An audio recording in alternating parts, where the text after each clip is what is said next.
네, 서로 인사할 때 할렐루야 하는 것은 우리가 하나님이 함께 하십니다라는 그런 뜻도 있고 인사이기도 하고 축복하는 말이기도 하고 그렇습니다. 여러분 오늘은 이 뜻에 대한 얘기를 좀 해볼 겁니다. 예수. 오늘 제목은 예수입니다. 여러분 구약에서부터 계속 예수를 뭐라 그러냐면 기묘자 모사라 전능하신 하나님의 아들이다 라는 표현을 씁니다. 그분은 나실 왕이다. 그분은 모든 이들을 회복시키실 것이다. 계속해서 구약에서 그 한 사람을 가리켜서 하나님의 아들이시고 엘리야시다. 구원자시다. 계속해서 얘기했던 분이 이 예수님입니다. 이 예수님이 이 땅에 나신 것은 가장 큰 축복입니다. 예수께서 이 땅에 나신 것은 가장 큰 인류의 행복입니다. 이 행복을 잘 모르는 것 같아요. 많은 사람들이 돈은 좋아하는데 예수가 오셔서 예수가 가정에서 계신다는 그 축복이 얼마나 큰지를 잘 모르는 것 같아요. 예수는 돈보다 더 값진 분이십니다. 여러분 예수의 오심, 그분의 오심은 우리가 참 많이 들었던 것 같아요. 어떻게 오셨고 언제 오셨고 어떤 모양으로 어떤 사람들한테 나타나셨고 참 많이 들었던 것 같아요. 그래서 오늘 그런 내용들은 좀 빼고 진짜 우리가 예수라는 이름이 뭔지를 정확히 아는 시간이 됐으면 좋겠습니다. 예수, 이 이름이 도대체 뭐냐? 예수는 원래 유대 지역에서 많이 사용되던 이름입니다. 그러니까 요셉, 마리아와 같이 예수라는 단어도 유대인들한테서는 많이 들려지던 이름이에요. 예수께서 사역하셨던 시대에 히브리어하고 아람어가 많이 쓰였어요. 그래 유대인들은 예수님을 예수아라는 표현으로 많이 들었어요. 그러니까 우리가 알고 있는 예수는 우리가 부르는 예수의 이름이고 이건 영어식 발음이에요. 지저스. 그것을 좀 더 하나님 우리의 한국식 발음으로 바꿔서 예수라고 부르는 거지 유대인들은 예수스라고 불렀어요. 자, 고대 그리스어가 이제 라틴어 표기로 로마 사람들의 표기로 바뀌다 보니까 예수스 이렇게 많이 불렀던 거죠. 자, 그런데 이에수스 당시에 고대 그리스어로는 이에수스 히브리어인 그 이에수스를 가지고 그리스 사람들이 이제 부르기를 여호수아라는 말 들어보셨죠? 네. 그 여호수아의 이름이 예수아라는 단어예요. 히브리어는 여호수아라고 많이 들렸어요. 이에수스가 여호수아 이렇게 표현한 거죠. 그러니까 우리가 알고 있는 이름이 다 똑같아요. 여호수아, 예수아, 그 다음에 예수스, 그리고 또는 예수, 라틴어의 예수, 여러분 그리고 우리가 말하고 있는 영어의 지저스, 다 같은 예수를 가르쳐요. 그럼 여호수아, 우리가 많이 들었던 영어식 발음이 또 뭘까요? 조슈아. 우리 많이 들었죠? 우리 함께 불렀던 이름이니까. 그 이름이 다 똑같은 이름이에요. 그래서 여호수아라고 하는 이름이 누굴까요? 많이 들었죠? 여호수아. 예, 제 딸아이고 수아라 이름 지었던 것은 제가 여호수아를 너무 좋아해서 여호수아라고 지었습니다. 이 이름의 가장 근본적인 내용이 뭐냐 그러면 뜻이 뭐냐 그러면 하나님이 우리를 구원하시다라는 뜻을 갖고 있습니다. 하나님이 우리를 구원하신다. 이게 다 여호수아, 예수아, 이에수스, 예수스 다 이렇게 똑같이 부르는 단어예요. 각 지방마다 조금씩 달라요. 각 지방마다 말하는 말마다 이 예수에 대한 얘기가 다 달라요. 자, 이제 여호수아라는 단어의 원형 뜻을 이제 다시 한번 찾아가 보면 여에서 야훼가 나옵니다. 야훼가 누구냐 그러면 하나님 God을 말합니다. 야훼. 어떤 데는 엘이라고 단어하죠.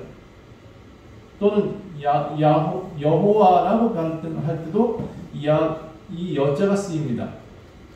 그래서 야훼 하나님, God 하나님 이것을 여호수아 때 여라고 불렀는 거예요. 우리는 그런데 호수아가 뭐냐? 호수아가 호세아입니다. 구원이란 뜻이에요. 구원. 그래서 이 단어가 합쳐서 여호수아가 된 거예요. 우리를 구원하신 하나님이 우리를 구원하신다 이런 뜻으로 여호수아예요. 그 이름이 예수아예요. 그 이름이 또 예수예요. 그 이름이 이에수스예요.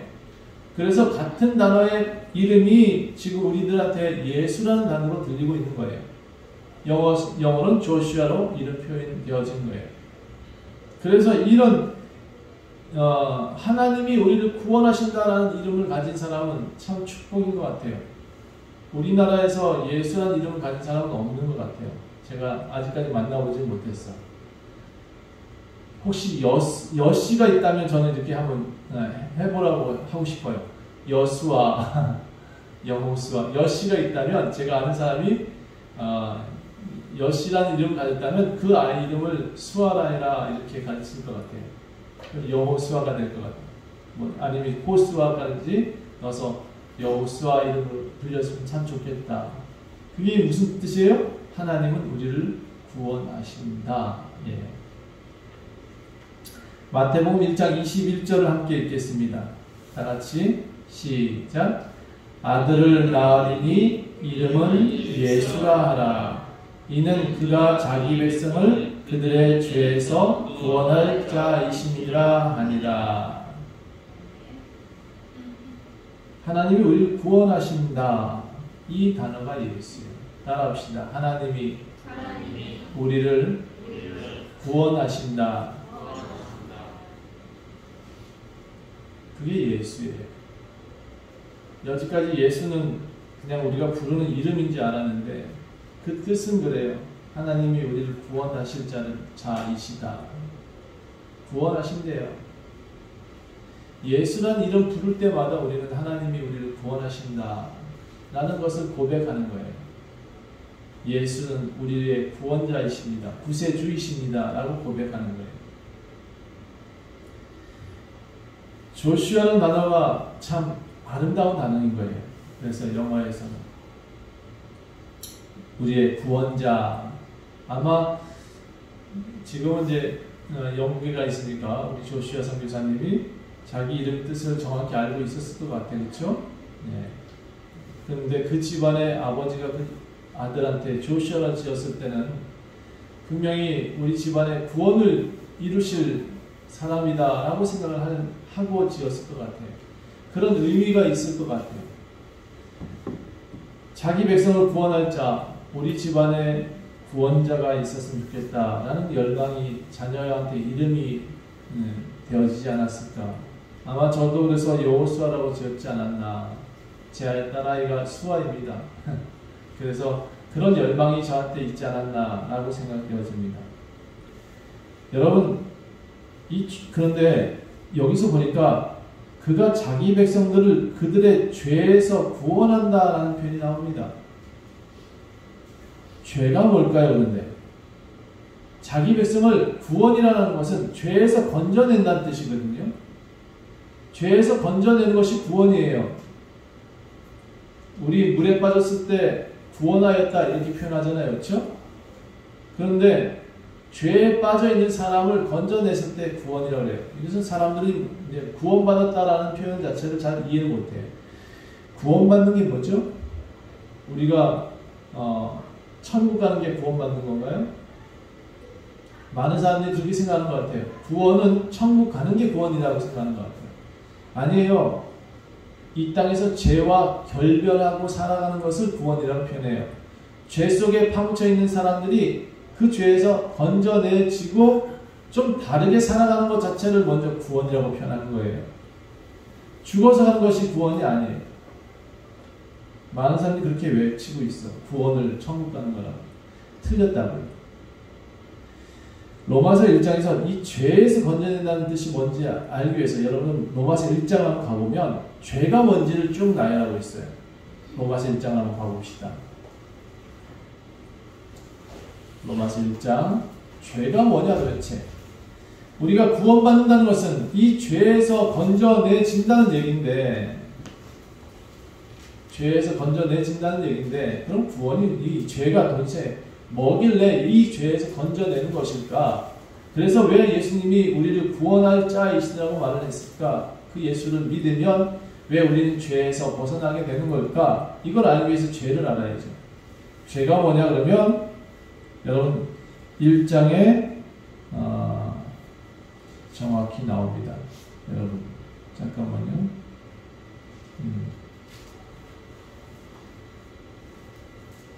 프린터가 좀 지워져서 정확히 모르겠어. 몇 장이지? 읽어볼게요. 제가. 음.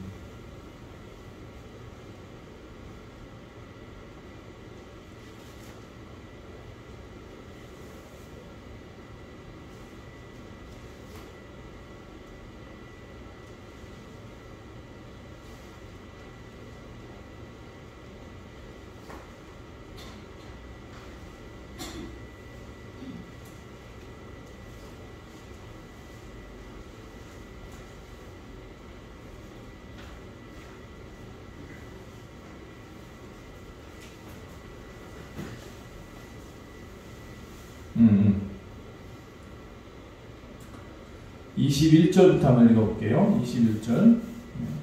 죄는 다양하게 지금 기록되어 있긴 한데 21절 하나님을 알되 하나님을 영화롭게도 아니하고 감사하지도 아니하고 오히려 그 생각이 허망하여지며 미련한 마음이 어두워졌으니 라고 되어져 있어요. 또 그 죄가 뭐냐, 여러분 입으로 말하는 모든 것들이 죄라고 표현하고 있어요. 모든 사람이 죄를 범하였음에 하나님의 영광이 이르지 못하였다 라고 말하면서 2장에 또 있군요. 9절 2장 10절부터 또 이렇게 표현하고 있어요. 의인은 하나도 없다. 죄가 있는 사람들 표현하고 있는 거예요. 여러분 모두 다 해당되긴 해요. 의인은 하나도 없다. 2장 10절 깨닫는 자도 없고, 일단은 죄가 뭐냐, 하나님의 말씀을 했는데 깨닫지 못해. 그럼 죄예요. 하나님을 찾는 자도 없다. 하나님을 안 찾아. 이게 죄예요. 또 다 치우쳐서 무익하게 되었다. 다 치우쳤다는 건 어디로 치우친 것 같아요? 세상으로 다 치우쳐 있는 거죠. 그리고 선을 행하는 자는 없다. 예, 무엇이 선인지도 몰라요. 사실 다 치우쳐져 있으니까. 자, 13절 보세요. 그들의 목구멍은 열린 무덤이요. 3장 10절부터 다시 보세요. 예, 의인은 없나니 하나도 없는데 다 치우쳐져 있다. 어떻게 치우쳐 있냐면 선을 행하는 자가 없이 다 세상 가운데 치우쳐 있다. 그들의 목구멍은 13절 보니까 열린 무덤이요. 그 혀로는 속임을 일삼으며 그 입술에는 악독이 가득하고 라고 되어져 있어요. 입술에는 독사의 독이 있고 그 입에는 저주와 악독이 가득하다.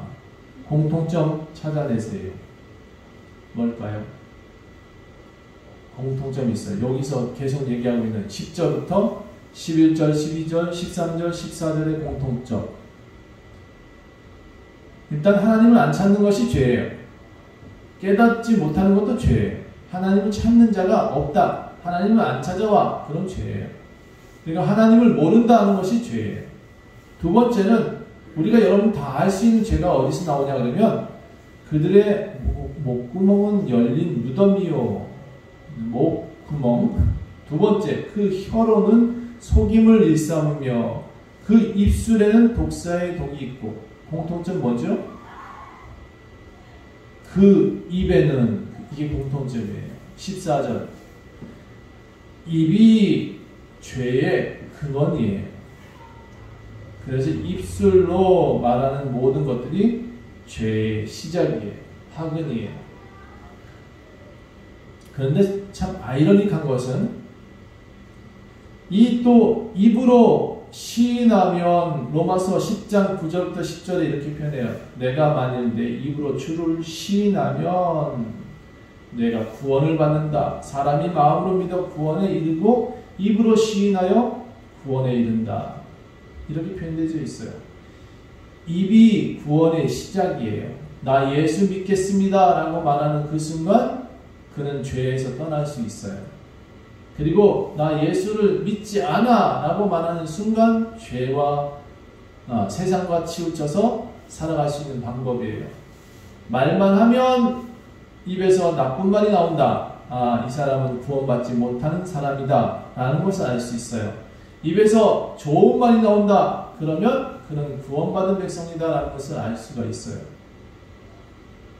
여러분의 입은 뭐예요? 구원받은 백성의 입으로 말을 하고 있나요? 아니면 이 3장 10절에서 말씀하고 있는 것처럼 하나님을 모른다라고 말하고 있나요? 여러분, 이 땅에 지금 예수 그리스도가 나셨다라는 사실을 많은 사람들이 모르고 있습니다. 계속해서 모른다라고 말합니다. 12월 25일, 24일, 계속해서 크리스마스, 메리 크리스마스 다 말을 하는데 메리 크리스마스가 뭐예요? 뭔가 기대하는 마음이 있어야 되는데 그 기대하는 마음이 없어요. 예수를 기다려야 되는데 기다리는 마음이 없어요. 그 마음이 없는 거예요. 뭘 지금 25일을 기다리고 있어요? 사람들은 다 술 마시는 날로 기억하고 있는 거지. 그날은 욕하는 날입니다. 사람들한테는. 코로나가 안 왔으면 어떻게 됐을까요? 24일, 25일은 흥청망청하는 날이죠. 세상 사람들에게 가장 쉬는 날 같지만 가장 저주의 날인 것을 잘 모르는 것 같아요. 본인들이 말하는 것마다 하나님을 부인하고 있다는 것, 그것이 가장 큰 저주인 거죠. 자, 그 다음에 마태복음 다시 1장 넘어가겠습니다. 마태복음 1장에 보면 예수라, 예수의 뜻이 우리를 구원이다 하실 분이다 라는 이름 자체였다는 것을 알게 되었습니다. 그러면 다시 23절을 보니까 보라, 처녀가 잉태하여 아들을 낳을 것이요 그의 이름은 임마누엘이라 하리라 하셨으니, 이를 번역하니까 하나님이 우리와 함께 계시다라는 뜻이라고 말하고 있습니다. 처녀가 잉태하여 아들을 낳을 것이요 그의 이름은 임마누엘이라, 이 얘기가 어디 나오냐 그러면 이사야서에 나옵니다. 이사야 7장에 보니까 이 임마누엘 단어가 14절에 나와요. 그리고 8장 8절에 임마누엘이라고 해라 라고 또 나와요. 그래서 이 임마누엘이 도대체 뭔지를 아셔야 됩니다. 그 아들이 낳을 것이요 처녀한테 낳는다. 지금 이 크리스마스 때 딱 맞는 얘기잖아요. 그렇죠? 그런데 이 임마누엘이는 배경도 좀 아셨으면 좋겠고, 왜 임마누엘이라 했냐? 여기 또 번역하니까 하나님이 우리와 함께 계시다라는 뜻이라네. 임마누엘 따라합시다. 하나님이 우리와 함께 계십니다.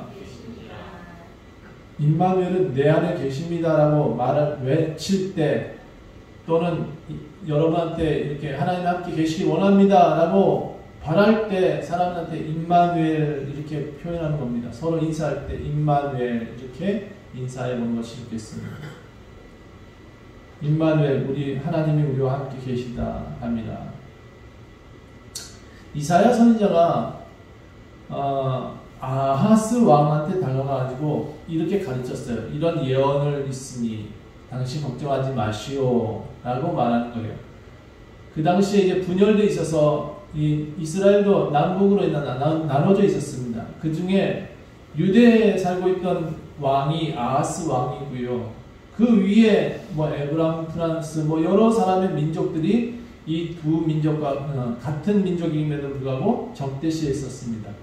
근데 아하스 왕이 지금 두려워졌어요. 왜 그러냐면, 예를 들어서 저 북한이 중국하고 지금 함께 손잡고 우리나라 치러 온다라는 얘기를 들었거든요. 그러니까 아하스 왕은 벌벌벌 떨고 있었어요.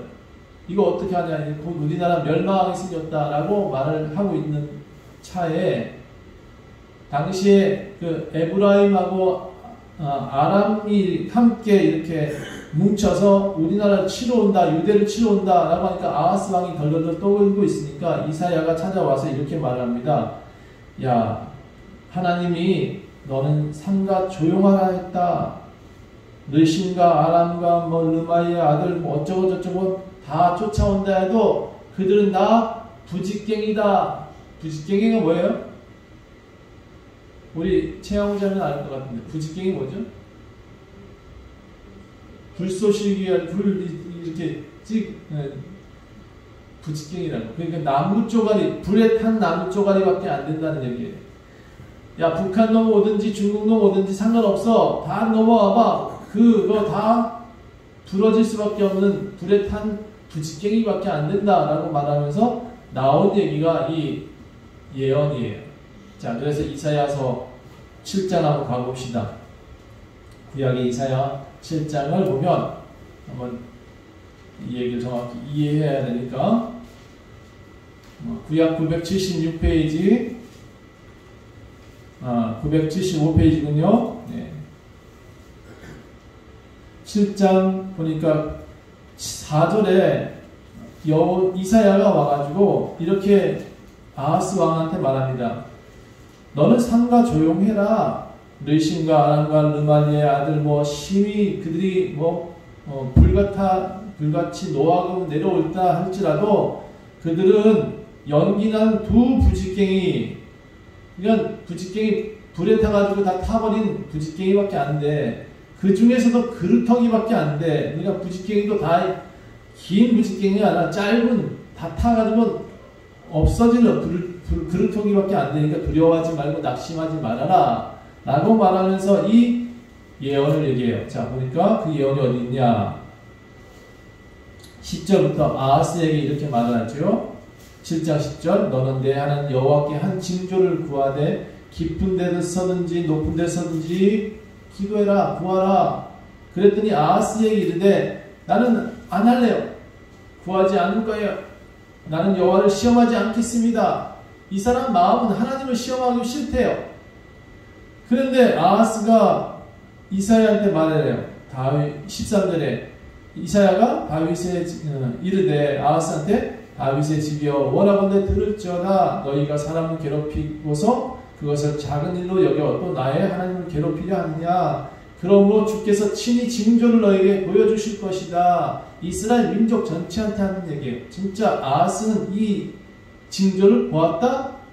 저는 못 봤다고 생각해요. 그 징조가 뭐냐?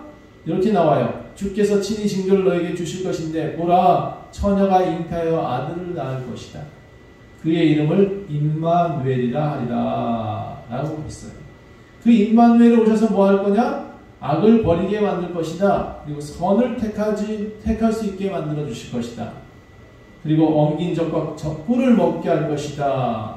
이 아이가 악을 버리고 선을 택할 줄 알게 되기 전에 내가 미워하는 두 왕의 땅이 황폐하게 될 것이다. 앞에 지금 에브라임과 또 아람 왕이 아무리 와도 그들은 다 황폐해질 것이다. 이 왕이 오기 전에, 그러니까 이스라엘 예수가 오기 전에 이런 민족들은 다 멸할 것이다 라는 표현을 쓰고 있는 겁니다.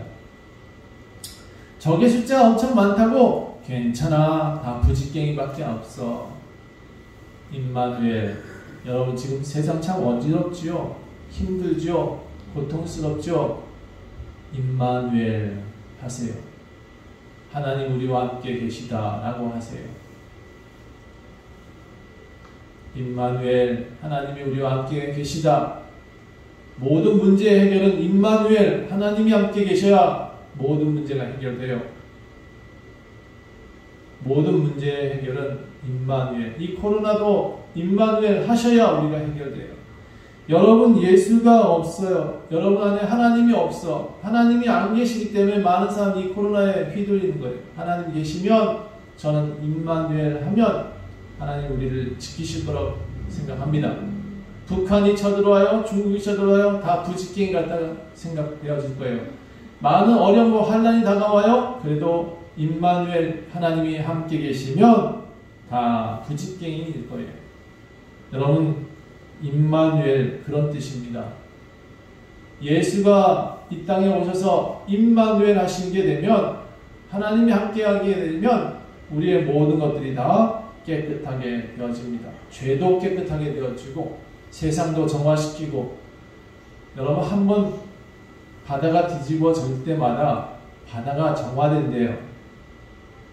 이거를 정화시키는 것이 뭐냐? 토네이도고 이게 정화시키는 건 뭐냐? 허리케인이고 그런데 그렇게 정화될 때마다 무엇이 남느냐?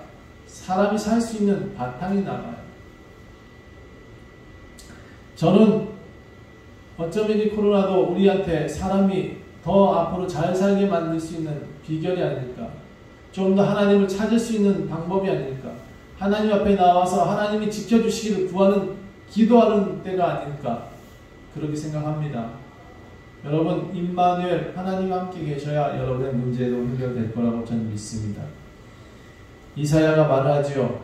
임마누엘만 하시면 여러분 모든 문제가, 모든 전쟁에, 모든 악한 것들이 내려온다 할지라도 부지깽이밖에 안 된다는 거예요. 믿음으로 우리는 그것을 구해야 될 것입니다.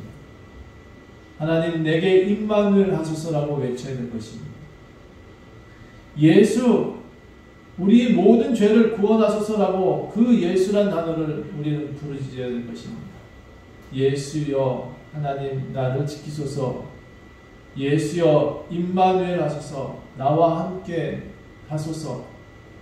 그렇게 기도하는 것이 지금 이 시기한 우리 크리스마스에 가장 먼저 해야 될, 성탄절에 해야 될 기도가 아닐까 싶습니다. 여러분, 예수의 뜻이 뭐라고요? 우리를 구원하실 자가 예수밖에 없음을 분명히 아셔야 됩니다. 임마누엘, 하나님이 우리와 함께 계시다. 이 사실을 꼭 기억하시고 오늘 성탄절 산타가 선물 나눠주는 날 아니에요. 예수가 우리의 선물이에요. 예수가 우리와 함께 하신다는 것 자체가 선물이에요. 이 성탄절 예수님을 축하하고 기뻐하는 날이어야 돼요. 여러분 생일날 케이크를 안 잘라도 이 예수님 생일날은 케이크를 자르세요. 왜? 예수님이 우리와 함께 하시는 것이 가장 큰 축복이거든요. 하나님이 우리를 지키신다. 이 말이 가장 큰 축복이에요. 예수와 임마누엘 이 단어를 잊어버리면 안 돼요. 우리 죄를 깨끗하게 해주시는 것. 우리 죄가 어디서부터 온다고요? 입에서부터 온다. 그러니까 좋은 말 하셔야겠죠. 그렇죠? 앞으로 2022년부터는 내 입에서 열린 무덤 같은 그런 말은 나오지 않게 해야 됩니다. 내 입에서 정말 악한 말은 나오지 않게 만들어야죠. 내가 예수와 함께 있는데 어떻게 그 악한 말을 할 수가 있겠습니까? 죄에서 구원받는 것이 예수, 구원하셔야 돼요. 여러분 삶을 이 악한 것에서 구원할 수 있는 방법은 입부터 고치는 거예요. 여러분 예수를 믿으시길 부탁합니다. 우리를 구원하러 오신 예수님을 우리가 기독교에 있는데 욕쟁이가 되면 안 돼요. 바깥에서 우리가 기독교인데 다른 사람들이 우리를 볼 때 저 뻔뻔한 사람 이렇게 말하면 안 돼요. 우리는 앞뒤가 똑같아야 돼. 앞뒤가 똑같은 게 뭐죠? 그거 말고 앞뒤가 똑같아. 우리는 앞에도 예수고 뒤에도 예수야 돼요. 그렇죠? 우리가 가는 것은 앞에도 예수가 있고 뒤에도 예수가 있어야 돼요. 우리는 임마누엘 하고 있습니다. 하나님이 우리를 지켜주신다는 사실, 항상 동행하고 계신다는 사실, 그 동행하실 때 우리는 세상을 이길 수 있다는 사실 꼭 기억하시고, 우리가 함께 계실 때 우리의 풍랑은 잦아든다는 사실 꼭 기억해 주셨으면 좋겠습니다. 하나님께서 원하시는 사람의 모습으로 당신을 표현하고 당신을 나타내고 찬송하게 지으려 하셨다. 그래서 오늘 크리스마스는 하나님을 찬양하는 데 더 많이 애를 쓰셔야 됩니다. 하나님은 여러분과 함께 동행하기를 원하십니다. 하나님이 오신 목적은 여러분을 구원하러 오셨음을 꼭 기억하시길 부탁합니다. 기도하겠습니다. 하나님, 우리의 구세주, 구원하시는 분, 우리를 죄에서 구원하셨습니다. 하나님, 우리를 이 세상 가운데서 구원하셨습니다. 하나님, 우리는 주님 나라에서 살기를 원하고 임마누엘 외치고 있습니다. 하나님, 이 세상의 모든 어려움과 환난과 고통들은 하나님이 오셔서 임마누엘 함으로 인하여 그 모든 것들이 다 사라지게 하옵소서. 하나님, 그 풍랑도 잦아지게 하소서. 주님, 저 악한 적군들도 부직갱이가 되게 하옵소서. 하나님, 우리의 모든 걱정과 근심을 덜어주시옵소서. 예수가 오셔서 우리에게 이 죄에서 구원받은 사실을 우리는 만방에 전파하게 하옵소서. 나에게는 예수가 있고 나에게는 임마누엘 하나님이 함께 계시다 자신 있게 외치게 하옵소서. 감사드리며 예수 그리스도의 이름으로 간절히 기도합니다.